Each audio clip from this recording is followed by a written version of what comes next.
Africa needs to export more. The dialogue has been very positive. I think the dialogue has been quite open. In every African country, so it has to have been their own strategy. And to secure Africa's future, what are the 4 frontier challenges that we need to confront?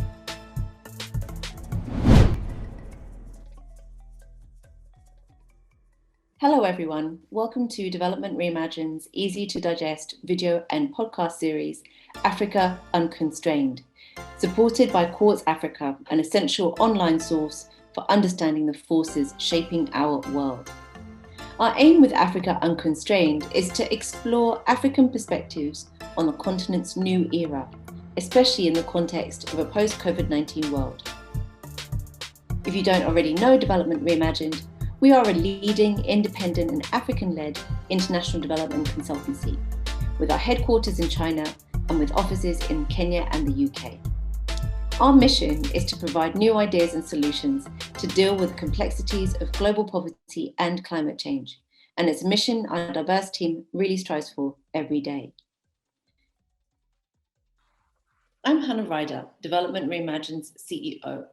And without further ado, for this session, I'm very excited to be here with our distinguished guest, Dr. Ky Amoako, to help reveal his unique perspective on Africa's 55 varied economies and how to protect and revitalize their growth in a COVID-19 context, and possibly with China. Dr. Ky Amoako is author of Know the Beginning Well, a very insightful book published in early 2020, which I hope we will discuss later, and world-renowned African economist. He spent many years at the World Bank and was also former Executive Secretary of the UN Economic Commission for Africa and founder and president of the Africa Center for Economic Transformation, which he now leads. And it's an economic policy think tank which advocates African solutions to African challenges. So he is, to put it simply, a leading authority on African development. So I'm really grateful he has joined us. Now, Dr. Amoako, I want us to start off our conversation with a number. If there was one number you think every African should be aware of with regards to Africa's economies in a post-COVID-19 context, what would it be and why? Thanks, Hannah Ray, for this opportunity to be part of this program. And I'm really honored and delighted to join you today. A number, a number. Well, if I were a football player and you asked me to put a number on my jersey, I guess under the circumstances, I'll say 25, number 25. Would be the number, because now I've been involved in African development for over more than 50 years. And I've seen the growth in Africa in the 70s and the 80s. But number 25 hits me because with COVID, it's estimated that for the last 25 years, we've had consistent growth on the continent. But now, because of COVID, our GDP growth is going to actually be negative. So consistent growth over the last 25 years is in peril now. Yeah. And it also translates into the fact that a lot of people on the continent may be thrown back into abject poverty or absolute poverty because of that. So 25 will be the number for that reason. That's a perfect number to kick off our discussions today, because it gives us that historic perspective and then helps us think about, well, what does that imply for the future? Sure. So talking about the history, and we know that every country, every African country has had a different history. And as you outline in your book, which reviews 5 decades of African development, African economies also have different debt profiles and financial needs going forwards. Mm-hmm. So what I want to ask you about is to explore and reveal an African perspective on debt a bit here. So in terms of COVID-19, how are African countries now coping with financing COVID-19 strategies? And do you think African countries need more finance or different finance going forwards, and why? Yeah. Next. So with the pandemic, government revenues have really been devastated because, as you know, remittances has fallen sharply. Oil revenues for many African countries have also gone down. So fiscal space has really been constrained. And then African governments have to react to the short term, while they're also thinking about the long term. And in the short term, financing, many of them have taken emergency measures at home. I think we need to recognize that in terms of deal with some of the hardships, people being thrown out of poverty or out of jobs and all that. So they have to get tax exemptions. Some have come up with what are called COVID solidarity funds, where they're mobilizing money from the government's budget, from the private sector, just to cope with the emergency. So they have had to deal with that in a constrained budgetary environment. And then in addition to that, they've had to go externally to look for support. And that's where the debt issue that you've just mentioned also comes in. Because this year alone, African countries, I think about $44 billion were due in debt repayments. So that's huge. With declining exchange rates and also with revenues falling, the cost of servicing the debt has also been heavy. So debt has loomed large now. Right now, I think, the debt to GDP ratio in some African countries have over 53%. And some countries are now going to debt distress. One country that I know very well is Zambia. So debt has become a big issue now. Not for every country, but most countries, also many countries. So it's large. The externally financing also has been, most of them going to the World Bank, the IMF, the G20. And frankly, the response from there has not been as great as we had hoped for. It's been quite disappointing. The IMF has been lending, the World Bank has also been, but not to the scale that African countries need. It's estimated that, to me, the SDGs, the investment requirements for Africa are about 600 billion a year. Huge. But in the last decade, we've hardly reached about 10% of that in any particular year. So it gives you the scope of what the financing needs are. You take infrastructure, which is a big, big thing for transformation. As I say in my book, Know the Beginning Well, the finance of infrastructure. Infrastructure finance needs to be about 100 billion a year, only in infrastructure. Right now, actual financing available is about 20 billion. So it gives you the scope. The needs are huge.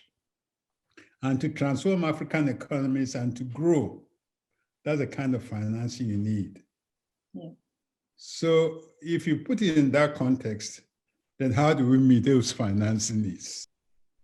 So those are the challenges we face. And for me, the area I really focus on in our dialogue with the African governments, we need all this financing from foreign sources. It's critical. Private sector, foreign direct investments, everything.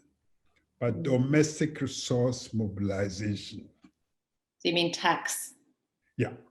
African countries finance our own from our own savings and own resources. Tax is one aspect of it. It's bigger than just tax. But domestic resource mobilization, the whole range of issues.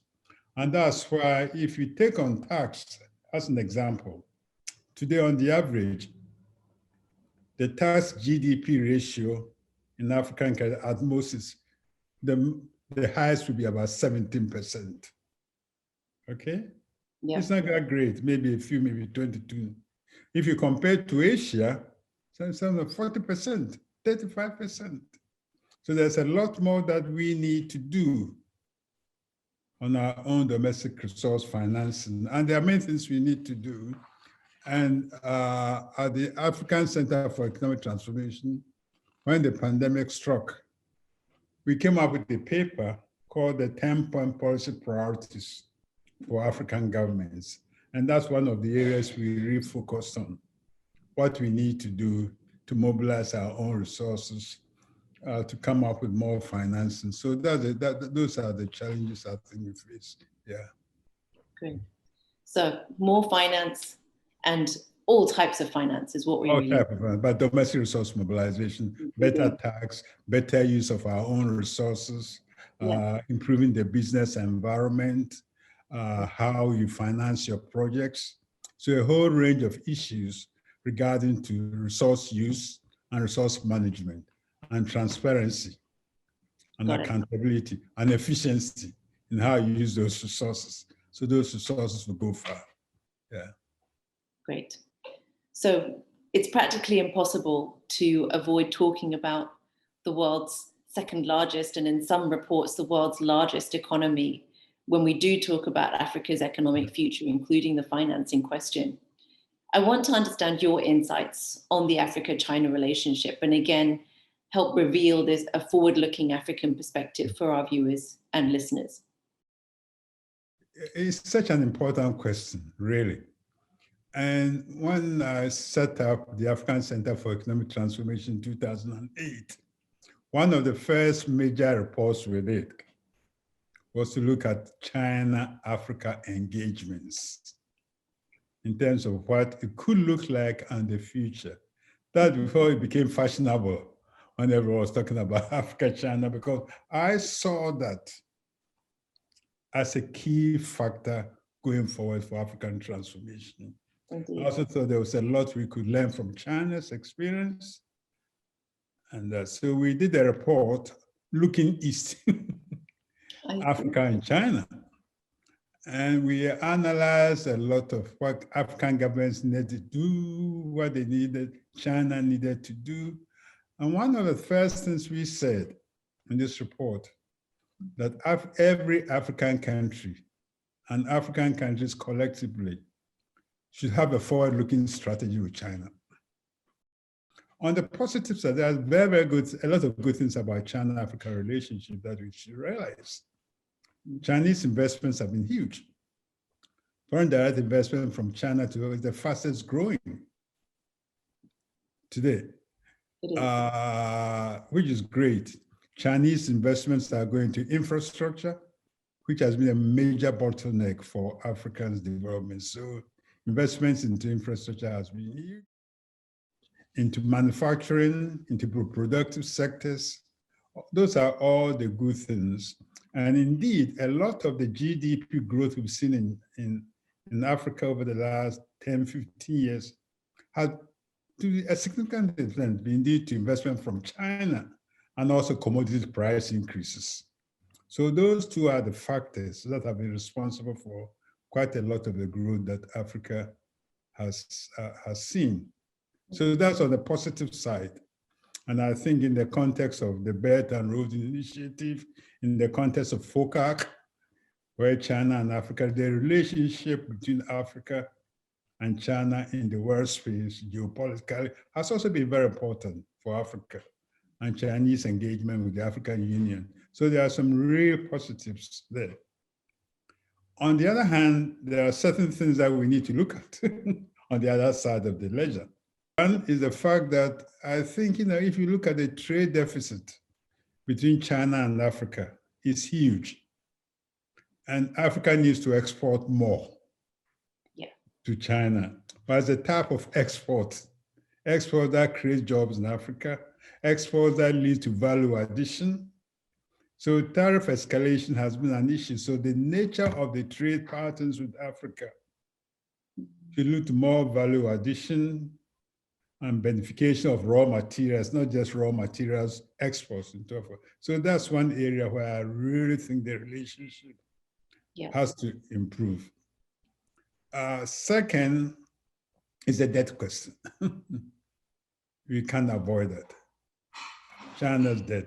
I said Africa debt is increasing.